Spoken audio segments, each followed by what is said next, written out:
Chères auditrices et auditeurs, Transfert fait une pause avant de revenir le 4 juillet 2024. En attendant, nous vous proposons d'écouter cet épisode qui vous a fait tant réagir lors de sa première diffusion. C'est un de vos préférés et pour tout vous dire, c'est aussi l'un des nôtres. Bonne écoute.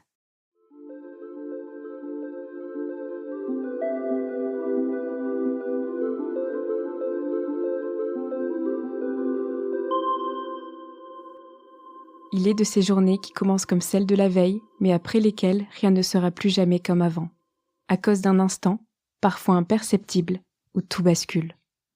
Sur le moment, on n'y prête pas forcément attention, parce que le signal est trop faible, ou parce qu'on refuse, consciemment ou non, de le voir. Et puis, quand on ne peut plus ni reculer, ni refuser la situation, on l'embrasse, tant bien que mal. Muriel a tout fait pour que la normalité persiste dans sa vie et dans sa famille. Elle s'est battue pour vivre, danser, chanter, sans jamais douter de l'issue de son combat. Vous écoutez le 121e épisode de Transfert, produit et réalisé par Slate.fr. Une histoire racontée au micro de Jeanne-Marie Desnos. Attention, cet épisode aborde des sujets qui peuvent heurter la sensibilité.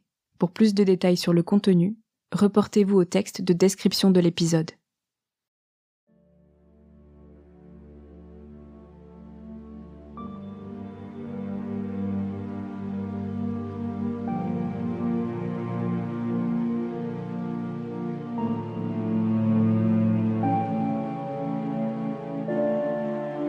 Ma vie en 2016, elle est tout à fait ordinaire.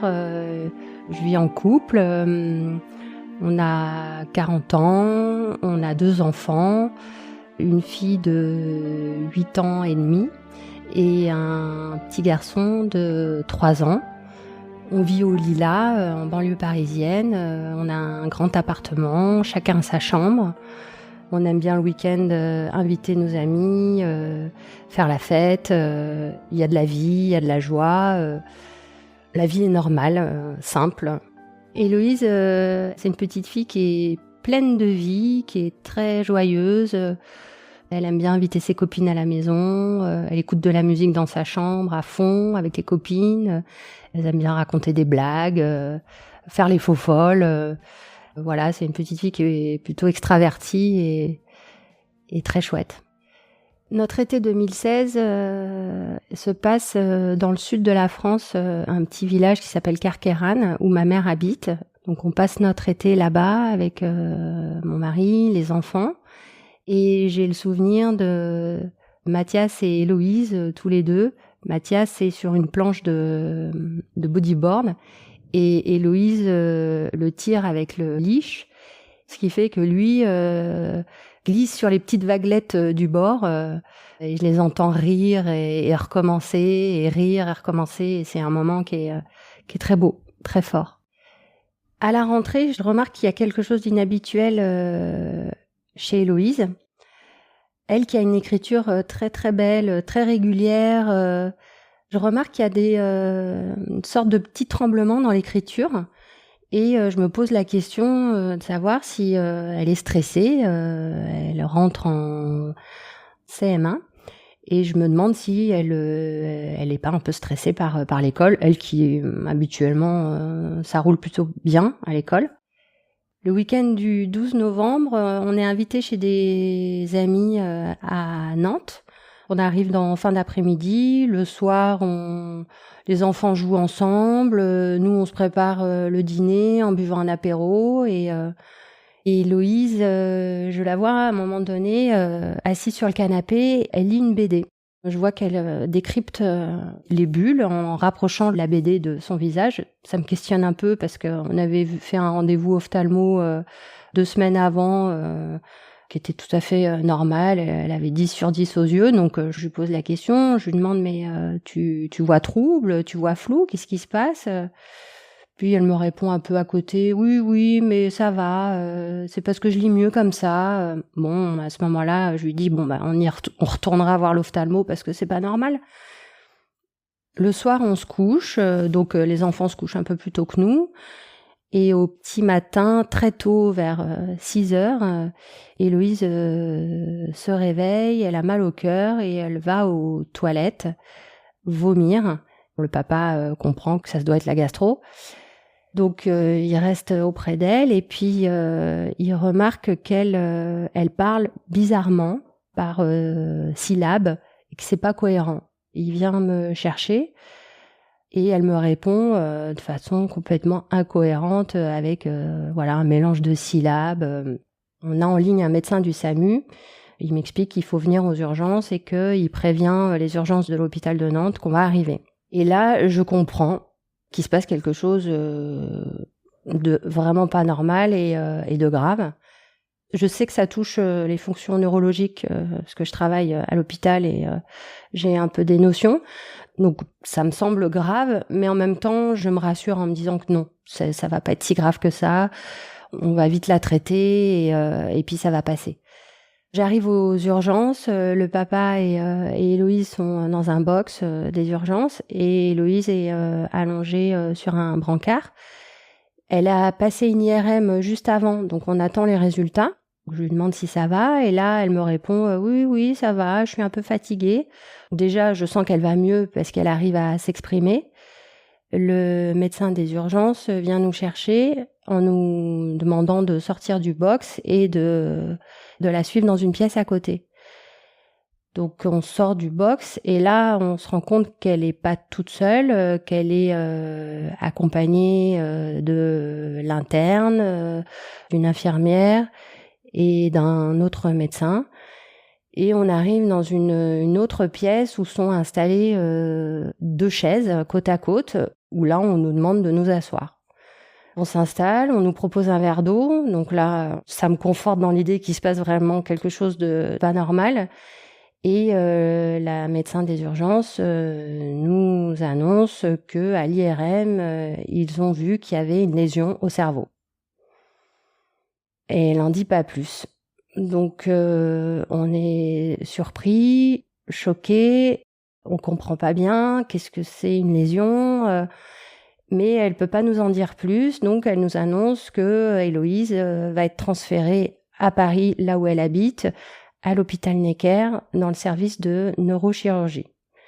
Et que soit elle sera transférée en ambulance, soit en hélicoptère. Héloïse passe la nuit en réanimation, je reste avec elle. Elle parle normalement, elle regarde les dessins animés, elle a mangé. Donc ça me rassure beaucoup. Je la laisse tranquille et puis au bout d'un moment, j'avais besoin de fumer une cigarette, donc je sors de l'immeuble et j'appelle l'amie chez qui on était logés à Nantes. Et puis d'un seul coup, je me mets à pleurer. J'ai une peur panique qui m'envahit et je lui dis je pourrais pas vivre sans elle. On arrive donc à l'hôpital. Elle est installée dans une chambre seule. L'hôpital est assez grand, je le connaissais pas cet hôpital. Il est plein de couleurs. C'est un bâtiment assez récent.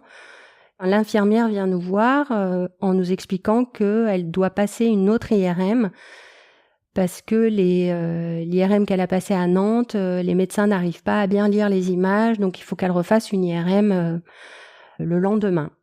Elle passe l'IRM et on attend que le médecin vienne nous voir dans sa chambre pour nous dire ce qu'il en est.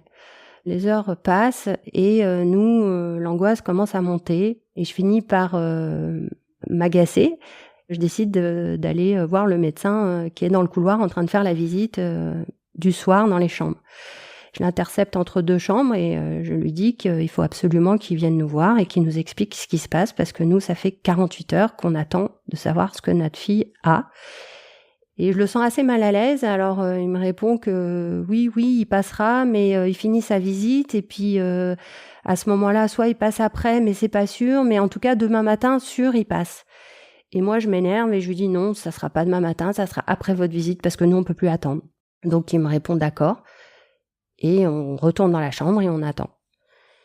Et là, au bout de 2 heures, une infirmière vient nous voir en nous disant « Le médecin vous attend dans son bureau ».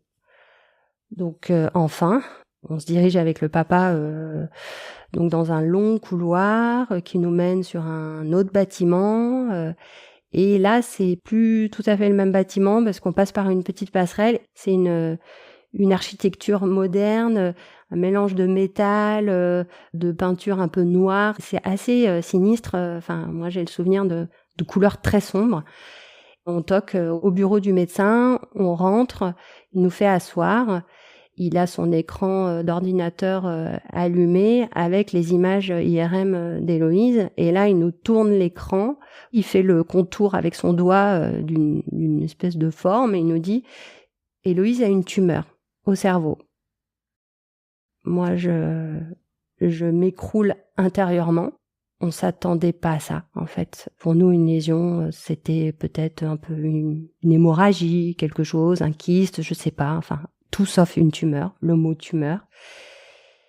Et le médecin tout de suite enchaîne en nous expliquant que elle est peut-être bénigne, elle est peut-être maligne, et que pour le savoir, il faut qu'il l'opère et qu'il fasse une biopsie de cette tumeur pour savoir quel traitement adapter à son cas. Le papa pose la question, mais non, enfin, quel est le pourcentage de chance que ce soit bénin, malin? Et là, il part dans des considérations statistiques, moi, qui m'échappent. En fait, j'entends plus rien, je suis complètement sidérée. En gros, ce que j'entends, c'est de toute façon, quoi qu'il arrive, que ce soit bénin ou malin, elle aura de la radiothérapie et de la chimiothérapie. Et le mot radiothérapie et chimiothérapie me choque encore plus. J'explose en larmes et je dis au médecin, mais c'est pas possible, elle a que 8 ans. Et là, je vois dans son regard qu'il est très triste et qu'il sait pas quoi me répondre. Et il me répond juste, oui, je sais. C'est comme si on était deux fantômes. On sait que la vie sera plus jamais comme avant. Il y a une fissure qui s'est vraiment creusée à ce moment-là. On fait les choses machinalement, c'est-à-dire mécaniquement. On sort du bureau et là, il y a qu'une chose auquel moi je me raccroche, c'est Héloïse nous attend dans sa chambre. Et je pense que c'est ça qui me sauve, parce qu'elle est là, parce qu'elle nous attend et que c'est elle en fait qui est le plus important dans l'histoire.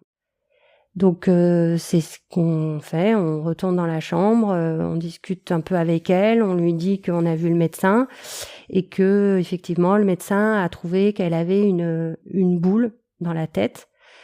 On peut pas prononcer le mot tumeur, c'est trop dur pour nous. Et on lui explique que la boule, on va être obligé d'aller en enlever un petit morceau pour voir si c'est une boule qui est entre guillemets gentille, un peu méchante ou très méchante.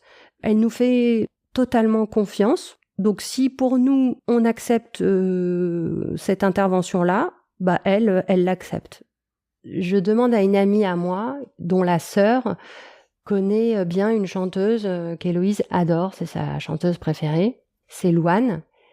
Et je demande à mon amie de demander à sa sœur si c'est possible d'avoir un petit message de Louane pour Héloïse, pour lui donner du courage.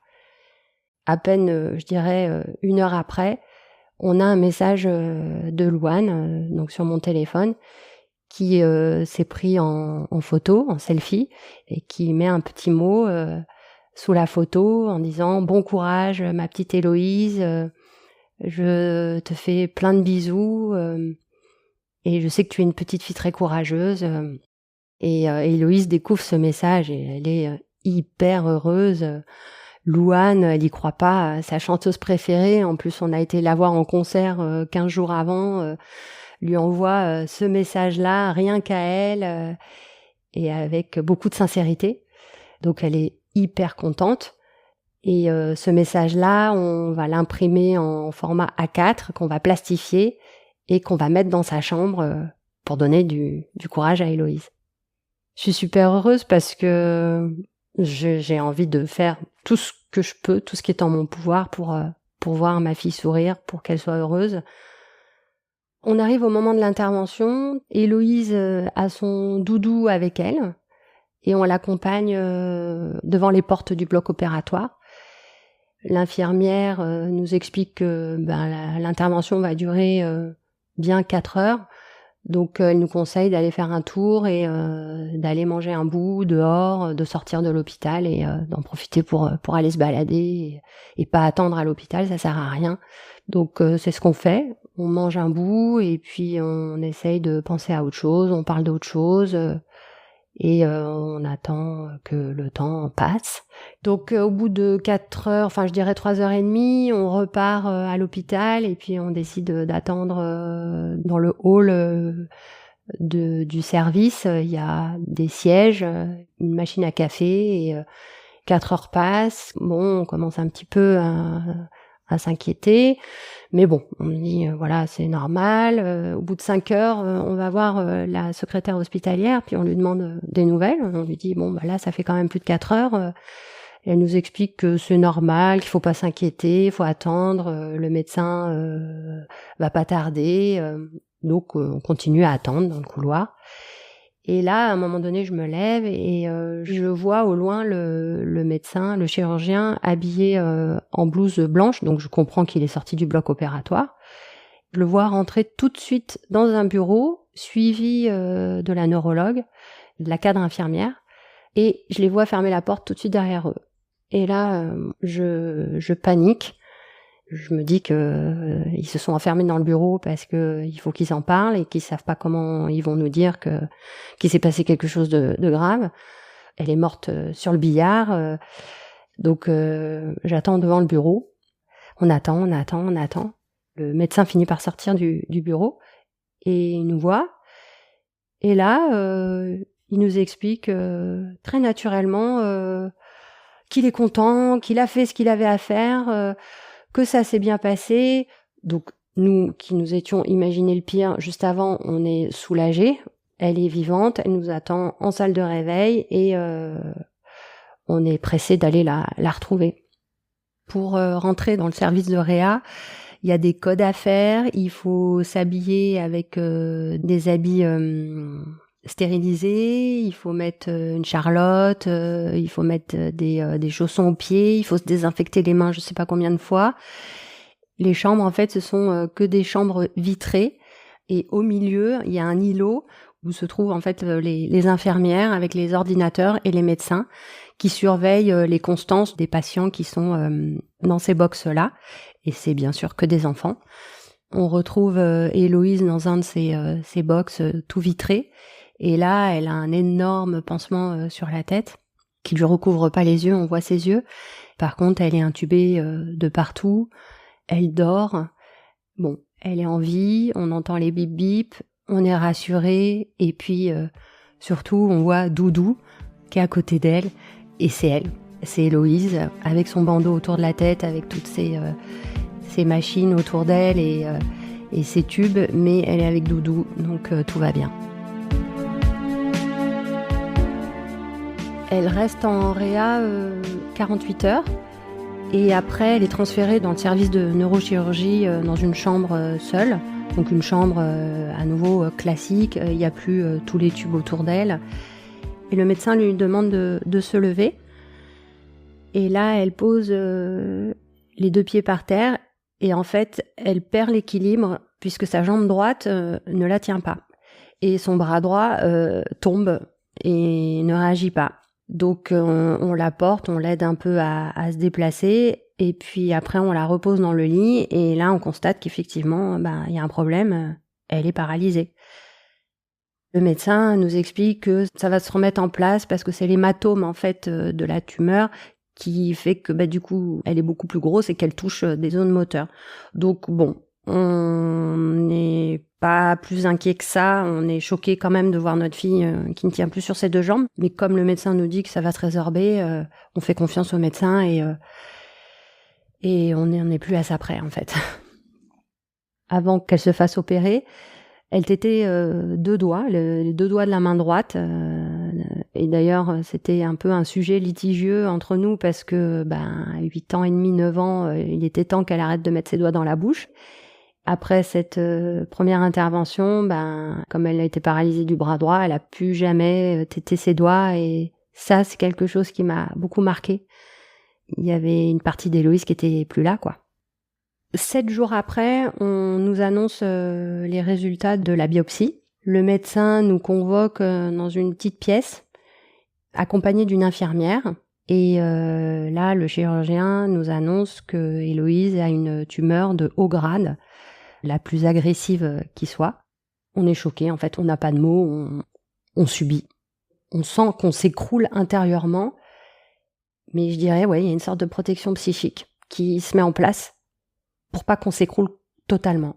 Et toujours, la question qui arrive derrière, c'est « Ok, elle a la tumeur la plus agressive qui soit, mais elle va être traitée. Donc, on va trouver un traitement, on va la guérir. » Donc, à chaque fois, on rebondit et on garde espoir parce que c'est notre fille et que elle va s'en sortir. Donc, on attend la suite. Donc, on arrive à l'hôpital Curie pour suivre les soins d'Héloïse. Et il y a un étage légué pour les enfants où, d'un seul coup, on entend des bruits d'enfants, on entend des jeux, on voit des enfants avec des petites bicyclettes en train de rouler dans ce long couloir, leur tête toute dégarnie, où ils ont plus de cheveux, mais on entreaperçoit de la joie, de la vie. Le médecin qui s'occupe d'Héloïse nous convoque dans son bureau pour nous expliquer la suite. Il y a plusieurs médecins. Il y a une autre médecin qui est l'assistante clinique. Il y a la secrétaire médicale, une infirmière, et je crois c'est tout. Mais encore une fois, il y a du monde. Donc à chaque fois, on commence à avoir l'habitude. Quand on voit du monde, c'est que on va nous annoncer des nouvelles encore difficiles. Et là, le médecin nous dit, on va débuter par de la radiothérapie pour essayer de freiner la progression de la tumeur d'Héloïse. Et là, moi, je suis extrêmement choquée puisque j'entends freiner l'évolution, la progression de la tumeur. Mais en fait, c'est pas ça que j'ai envie d'entendre. J'ai envie d'entendre pour réduire et faire disparaître la tumeur de ma fille. Et je lui dis, mais on va pas la guérir, Héloïse, on va pas la réduire, la tumeur? Et elle me dit, non, c'est pas possible. Je sens à l'intérieur de moi une colère qui monte, mais de la rage en fait, de la rage. Et je réponds à ce médecin, mais en fait, pourquoi on lui fait faire de la radiothérapie? Elle me répond, c'est vous qui voyez, c'est vous qui décidez. Du coup, je sais plus quoi lui répondre. Je lui pose la question sur le pronostic vital de ma fille, pour combien de temps elle en a. Et là, elle me répond 6, 9, voire 12 mois maximum. À ce moment-là, j'ai envie de partir, j'ai envie de disparaître. Je peux pas supporter ça. Je peux pas supporter d'entendre que ma fille est condamnée à mourir et qu'elle en a pour 12 mois maximum de vie. Tous les espoirs qu'on avait quand même maintenus, qu'on avait gardés, en fait, tout s'écroule. Il y a plus d'espoir. La seule chose qui me tient à ce moment-là, c'est de retrouver ma fille. Il y a que ça qui compte. Parce que elle est vivante et qu'elle a besoin de nous et qu'elle a rien demandé et elle mérite pas d'être abandonnée. Donc de toute façon, il y a pas le choix. Il faut être avec elle. Et il y a que ça à ce moment-là, moi, qui me fait du bien, c'est d'être à ses côtés. Alors quand je la retrouve, c'est toujours une bulle réconfortante. En fait, c'est une bulle d'amour. C'est mon bébé. Je l'aime tellement fort que, en fait, l'amour prend tout le dessus et il y a que ça qui compte. C'est quand on est à ses côtés et continuer à être ses parents, à être à ses côtés. Et à ce moment-là, on se pose pas de questions sur la suite. On profite du moment présent. On n'a même pas besoin d'y mettre de l'intention. Ça se fait vraiment automatiquement. Il faut savoir qu'on a arrêté de travailler tous les deux et qu'on a bénéficié de jours de congé enfant malade, ce qui nous permet de passer nos journées avec Héloïse. Avec le papa, on alterne, une nuit c'est lui qui dort avec elle, une autre nuit c'est moi. Quand le papa dort avec Héloïse, je rentre à la maison et j'ai tout un trajet en métro à faire avec un changement. Et quand je sors du bâtiment, le chemin pour aller au métro, je veux disparaître, je veux plus supporter ce cauchemar. J'ai envie de me fondre dans le bitume. Je regarde par terre, je vois le goudron. J'ai juste envie de me fondre dans ce goudron. Je monte dans la rame du métro, je m'assois et j'écoute la musique électronique qui est assez minimaliste. C'est des sons assez tristes et des voix très belles. Je me mets dans ma bulle et là, les larmes coulent en fait. On ne me voit pas pleurer, j'essuie mes larmes, mais je pleure et voilà, j'avance comme si j'étais le fantôme de moi-même jusqu'à que j'arrive à la porte de chez moi, que j'ouvre la porte et que je retrouve mon garçon. Et là, à ce moment-là, je redeviens moi-même et je suis à nouveau la maman de Mathias et la maman d'Héloïse.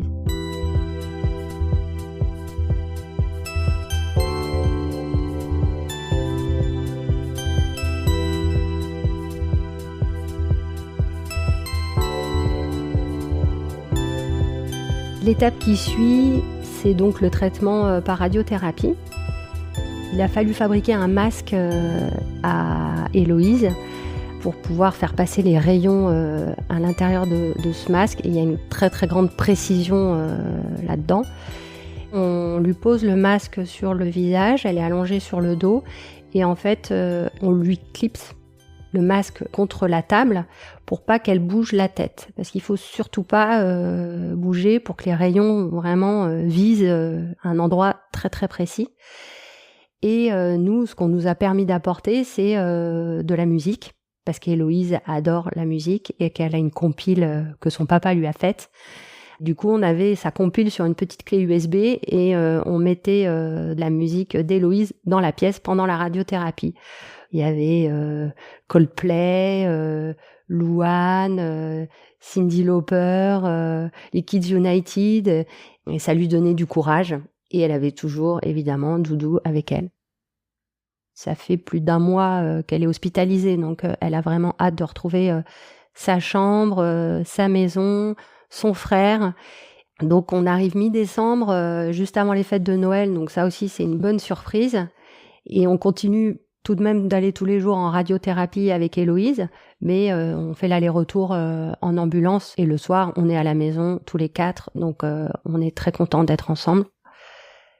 On est le 21 décembre, une dame sonne à la porte, on était dans le salon, donc Héloïse, son papa, son frère et moi. On ouvre la porte et une dame arrive avec une petite caisse et là elle dépose la caisse dans le salon. Elle ouvre la caisse et là, un chat sort de la caisse et Héloïse n'en croit pas ses yeux. Elle regarde son papa, elle regarde sa maman et on voit le questionnement, mais il est à qui ce chat ? Et donc on lui répond, c'est ton chat, c'est notre chat, on adopte ce chat. Et là, elle est heureuse, on voit dans ses yeux une gratitude, enfin son père est d'accord pour avoir un chat, mais c'est fabuleux, elle nous regarde avec des yeux d'amour, elle est tellement heureuse. Et il est très câlin, il est très mignon, il est très calme, il dort tout le temps. Et il adore être à côté d'Héloïse et surtout quand elle est dans sa chambre, dans son lit, il se met à ses pieds et il roupille comme ça pendant des heures et des heures et des heures.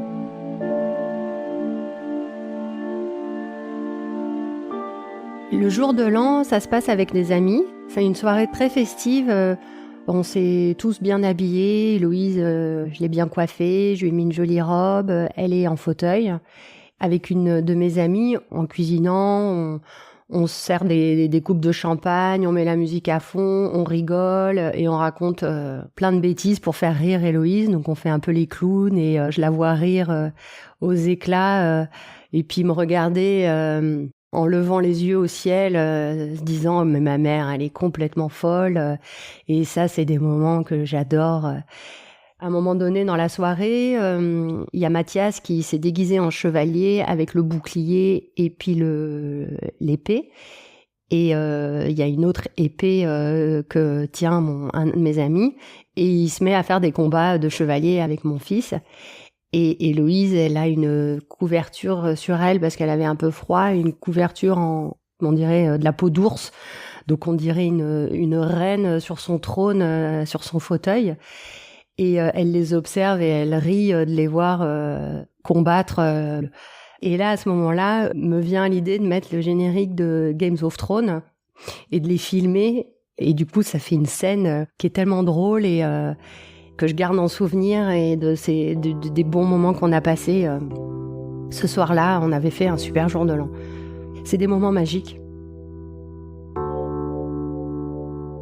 Après Noël, on vit une période assez calme. On est à la maison. Héloïse va bien.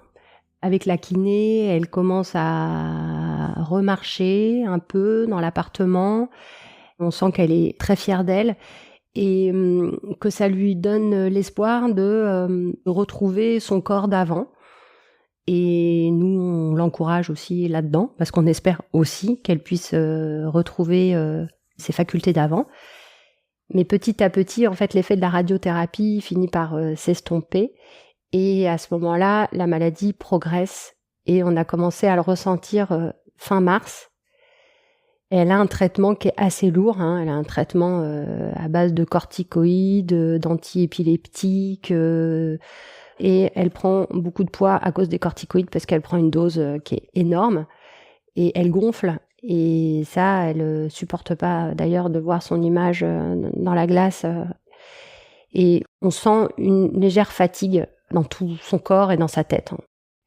Elle sent que son corps suit pas et que peut-être la boule est en train de grossir. Et effectivement, on constate que la tumeur a progressé. Mais pour l'instant, les médecins ne prévoient pas de traitement. On continue comme on a l'habitude de faire, donc ça suit son cours. On cherche à tout prix à concentrer tout ce qu'on peut faire de beau et de bons moments à partager avec nos enfants, de tout faire le plus rapidement possible. On sent qu'il y a une sorte d'urgence. Et avec le papa, on décide de se marier.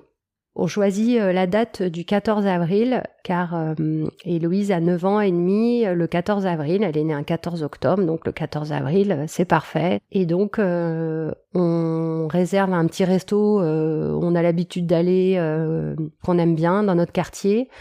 On prévoit buffet, fromage, charcuterie, vin, champagne, de la musique et on prévient les copains un peu à la dernière minute et donc la famille aussi est bien sûr invitée, mais c'est un petit comité. Le 14 avril, Héloïse est en fauteuil. Elle est belle, elle est habillée d'une belle robe. On a été chez le coiffeur qui lui a fait des anglaises. Elle a un bandeau autour de la tête. Mathias, il est déguisé en Spider-Man, donc ça c'est plutôt drôle. Le papa est super bien habillé, le marié en beau costume, 3 pièces. Et puis moi, j'ai une robe assez simple en dentelle près du corps, rose poudré, avec un perfecto, donc un peu rock'n'roll. Et puis tous les copains, pareil, sont habillés. C'est pas du tout conventionnel, chacun est habillé comme il aime être habillé. Donc c'est très simple et à la fois c'est plein de joie. Et les enfants, donc Héloïse et Mathias, c'est eux qui nous apportent les bagues. Donc c'est un moment assez émouvant et très fort, je pense, pour tout le monde. Et puis suite à cette cérémonie à la mairie, on part tous au resto et là, on va faire la fête toute la nuit. Il y a de la musique à fond, on rit, on boit, on mange et c'est un moment qui est beau, qui est léger. Il y a énormément d'amour et on a envie de vivre les choses à fond, de façon très intense. Et tout le monde est dans cet état-là. Il y a une sorte d'euphorie. C'est tellement particulier, c'est tellement dans un contexte tragique, douloureux, qu'en fait, on transcende ça en célébrant la vie et on fait sauter les verrous, quoi. On se lâche. Il y a un lâcher-prise vraiment total. Et j'ai une amie à moi, notamment, qui m'a dit ça a été le plus beau mariage de ma vie. Je me suis jamais autant marrée à un mariage que le tien. Et ça, pour moi, c'est super d'avoir pu faire partager aussi ça à mes amis, à mes proches. Et qu'ils en garderont un souvenir inoubliable.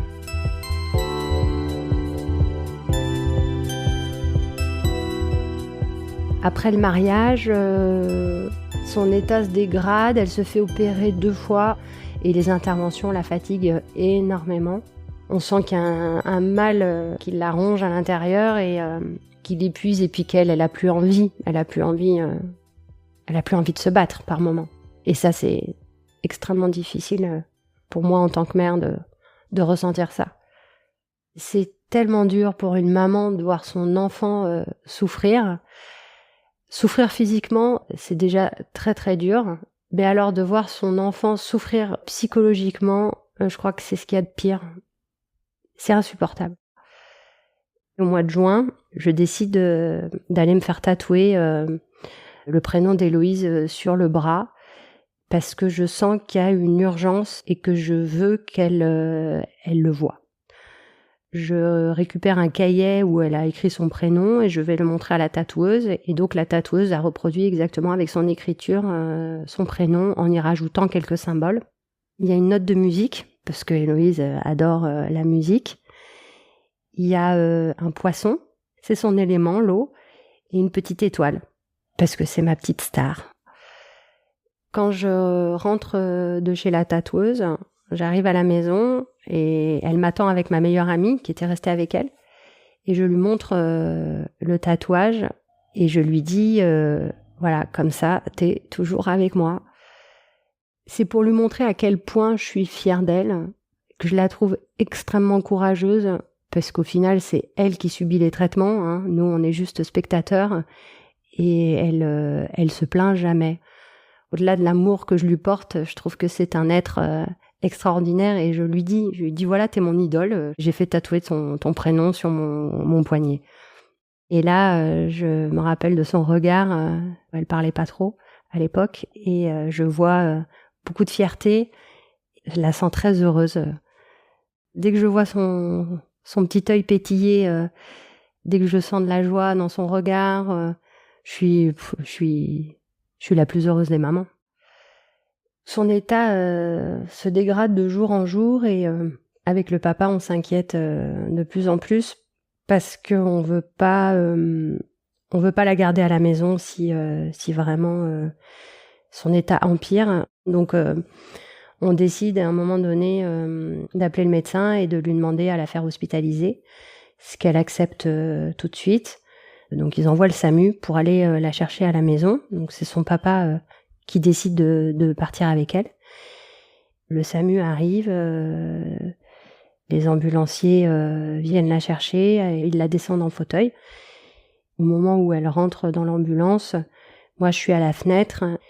Et là, je sais que c'est la dernière fois, elle reviendra plus à la maison. Et son père, au même moment, pense exactement la même chose. Les journées passent et se ressemblent. On vit à l'Institut Curie avec elle et on passe beaucoup de temps tous les trois dans la chambre. On a de moins en moins de visites puisqu'au final, on préfère être seul avec Héloïse. On voudrait pas louper le moment où elle partira. Et les journées défilent, elles ont un rythme. Donc le matin, on se lève, on prend le petit-déj, on va prendre notre douche dans le service. Il y a des douches communes pour les parents. Moi, je vais fumer mes clopes en bas de l'immeuble. Héloïse a son bain tous les jours. Donc c'est toute une logistique pour la porter parce que elle est dans un état comateux. Donc elle est transportée dans une grande baignoire. On met la radio préférée d'Héloïse qui est Radio Voltage. Et il y a toutes ces musiques qu'elle aime qui passent. Je lui donne son bain, je la lave. Même si elle a les yeux fermés, même si elle est dans un état comateux, je sais qu'elle entend, je sais qu'elle sent tout. Elle est bien dans l'eau, elle flotte, son corps n'a plus de poids. C'est un moment pour elle qui est très agréable. Après, nous, avec le papa, on se fait plein de parties de baby-foot, des parties assez endiablées, on fait beaucoup de bruit, ça fait rire beaucoup les médecins qui passent. Et puis après, on retourne dans la chambre d'Héloïse. Je lis beaucoup et je dors. Je fais beaucoup de siestes. Je pense que je récupère de toute la fatigue cumulée pendant les derniers mois. Et le papa, pareil, bouquine, se repose. Et généralement, la journée passe comme ça. Et le soir, on se couche assez tôt. Le 27 juin, donc quelques temps après son arrivée à l'Institut Curie, elle commence à tomber dans un coma profond avec plusieurs crises d'épilepsie qui inquiètent les médecins et qui du coup leur font envisager que là, elle va partir certainement très vite. Je veux pas la laisser partir toute seule, donc je suis à ses côtés. Et à un moment donné, elle est assez apaisée. Et il y a le psychologue qui nous demande si tout va bien. Et je lui dis à ce moment-là, j'ai besoin de vous voir. Je lui dis, Héloïse va mourir là aujourd'hui. Et c'est mon anniversaire. Et c'est pour moi intolérable. Et là, je pleure, ce que je m'autorise pas à faire quand je suis auprès d'Héloïse dans sa chambre. Donc après, je repars dans la chambre d'Héloïse et je reste auprès d'elle et les heures passent, et elle est toujours là. Et puis à minuit 2, je la prends dans mes bras et je lui dis merci, t'es pas partie et c'est le plus beau cadeau que t'aies pu me faire. Et je l'ai serrée très fort dans mes bras, je lui ai fait plein de bisous, je me suis mis allongée à côté d'elle. Et voilà, c'était très très beau. C'était un beau cadeau. Et après, Héloïse, en fait, elle a eu un regain. Elle était à nouveau consciente. Elle arrivait à nouveau à ouvrir les yeux. Elle pouvait plus parler, mais elle pouvait nous regarder, elle pouvait nous entendre. Et on a pu profiter encore de moments comme ça avec elle. Jusqu'à un jour où Héloïse montre des signes de détresse respiratoire et le médecin nous explique que ce sont des signes comme quoi là on arrive sur la fin. On reste du coup toute la journée dans la chambre avec Héloïse et on lui met une musique douce. Et puis les heures passent et Héloïse est toujours là. Cette nuit-là, je lui raconte une histoire. Héloïse m'a toujours dit, même avant qu'elle soit malade, je me réincarnerais en panthère des neiges. Je lui raconte une histoire de panthère, pas panthère des neiges, mais de panthère dans la savane, d'animaux amis vivant dans la savane. Je lui décris la chaleur, le paysage, le sable, et on s'endort toutes les deux sur cette histoire. Le jour se lève. Et c'est une journée comme celle de la veille. Héloïse a des pauses respiratoires, mais sa respiration reste régulière et elle est toujours là. À un moment donné, le médecin vient nous voir et nous dit ça serait bien que vous alliez faire un petit tour pour souffler un peu. On s'occupe d'Héloïse, on laisse la porte ouverte, on est là, il y a une infirmière qui est spécialement dédiée à elle, donc elle vérifiera toutes les 10 minutes si Héloïse va bien. Donc on décide à ce moment-là avec le papa effectivement de sortir un peu, d'aller mettre le nez dehors. Et on va se promener au jardin du Luxembourg. On est au mois de juin, il fait beau, il fait chaud, il y a du monde dans le jardin, on entend des bruits d'enfants. On s'assoit sur un banc avec le papa et on finit par s'avouer quelque chose d'assez inavouable, assez difficile à dire. Mais on se dit qu'en fait, on n'en peut plus, qu'il faut que ça s'arrête et que il est temps qu'Héloïse parte en fait. C'est hyper dur, c'est épuisant, on ne supporte plus cette attente parce qu'on sait que ça va arriver, que en fait le tsunami se rapproche de plus en plus, qu'il est là de plus en plus près de nous et qu'il va taper fort, mais il faut qu'il tape une bonne fois pour toutes parce que l'attente est trop dure. On sort du parc, on se dirige vers un petit café, on se dit qu'on va aller se boire un petit café avant de retourner dans la chambre. Et puis au final, on se commande une bière, un demi, comme si on avait besoin un peu de légèreté à ce moment-là. Quelques minutes après, le médecin nous appelle pour nous dire que là, il faut venir parce qu'Héloïse, à nouveau, fait des grosses pauses respiratoires et que ça sent la fin. Donc, on rejoint la chambre et on se met à côté d'Héloïse. Moi, je lui prends la main. Et puis, je vois qu'effectivement, elle fait des pauses respiratoires de plus en plus longues et que là, la fin s'annonce. On attend, on la regarde, et puis à un moment donné, moi je sens qu'elle part. Je m'écroule sur elle, je lâche tout. Et le médecin est pas encore sûr que elle soit vraiment partie. Puis plus les minutes passent et plus il comprend qu'en fait, effectivement, ça y est, elle est partie.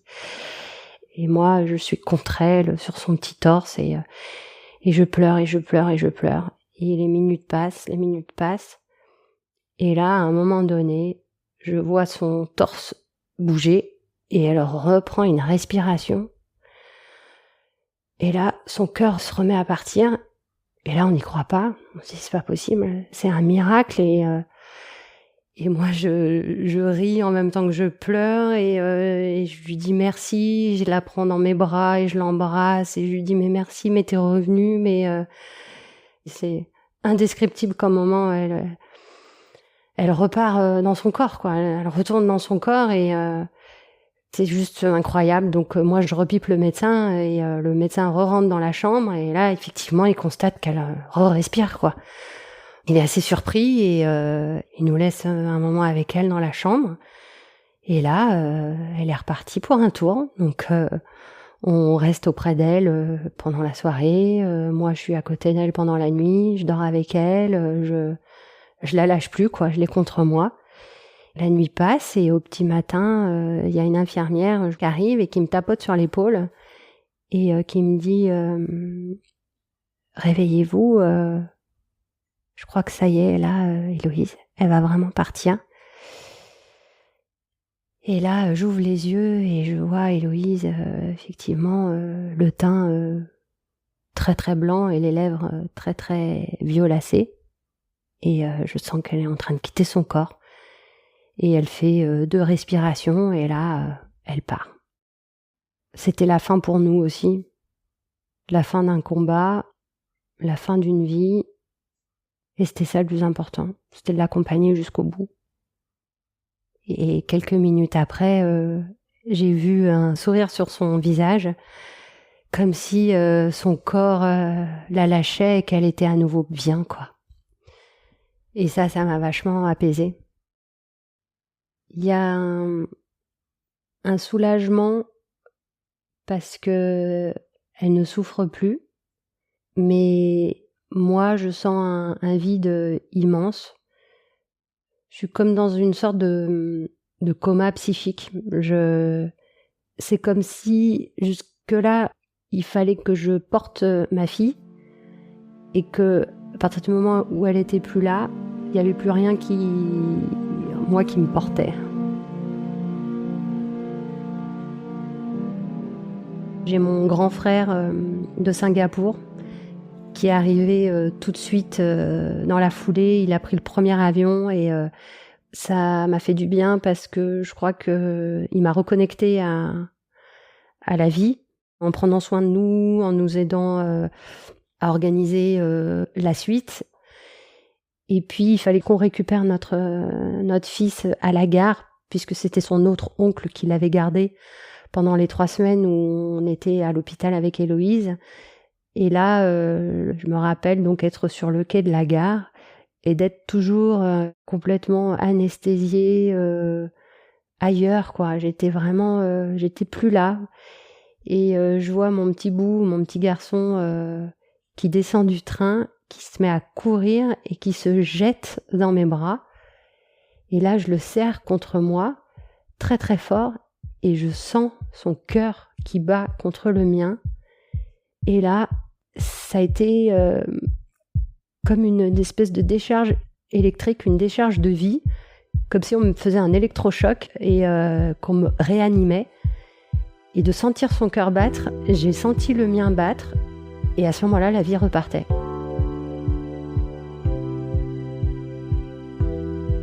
On décide de faire la cérémonie au funérarium du père Lachaise. C'est une salle qui est absolument magnifique avec des vitraux. Tous nos proches viennent. Des amis d'Héloïse sont là. Il y a énormément de monde. Moi, j'ai écrit un texte pour Héloïse, son papa aussi, mon grand frère aussi. Donc, on décide de lire nos textes et entre chaque texte, on passe une musique qu'Héloïse adorait.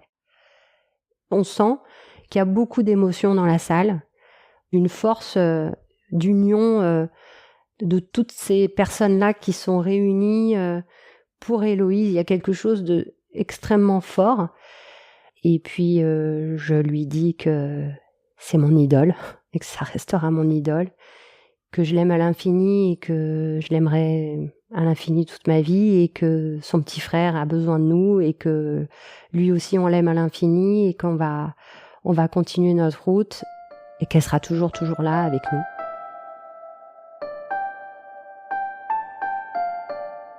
Aujourd'hui, on vit à Bordeaux, près de l'océan. On a une vie plutôt confortable, on a de la verdure, on a de l'espace, on a un appartement qui est très lumineux. Mathias s'est très vite adapté à cette nouvelle vie, il a plein de copains, il s'épanouit, c'est un petit garçon qui a aujourd'hui 7 ans et qui va vraiment très très bien. Il parle facilement de sa sœur, c'est pas un sujet tabou pour nous. Bien au contraire, on aime bien en parler, on en parle assez librement. J'ai arrêté de travailler lorsqu'on s'est installé à Bordeaux. J'en ai profité pour me poser, pour m'occuper de moi. Et ça m'a fait réfléchir sur ma vie, ce que j'allais en faire. J'ai fait une formation pendant 1 an sur le deuil et le travail de deuil, parce que j'avais besoin d'avoir une vision plus élargie de la mort, sur tout ce qui est questions éthiques, philosophiques, psychologiques, pour peut-être un peu mieux l'apprivoiser, pour m'aider aussi sur mon chemin du deuil, et puis pour en faire quelque chose après, m'investir là-dedans pour d'autres parents. Donc j'ai des projets qui sont en cours. Héloïse, je la sens toujours avec moi. Elle est juste de l'autre côté d'un rideau. Elle a une autre vie ailleurs. Je sais qu'elle est heureuse et elle m'aide à trouver du sens à ma vie aujourd'hui. Je suis beaucoup plus à l'écoute de ce que je suis grâce à elle. J'ai plus de projection, j'ai juste à essayer d'être dans le moment présent, d'être à l'écoute de ce qui se passe et de me laisser guider par des chemins et y aller, en fait. Voilà, tout simplement, aller là où je me sens guidée. Il y a des choses qui ont profondément changé en nous, mais en revanche, ce qui n'a pas changé, c'est notre joie de vivre, c'est de célébrer la vie, de faire la fête, de voir les amis, de passer des vacances avec les amis, d'inviter des petits copains à la maison pour mon fils, garder toujours son humour et même dans les situations les plus tragiques, tourner les choses en dérision, ça fait un bien fou. L'humour est un bon échappatoire à la tristesse.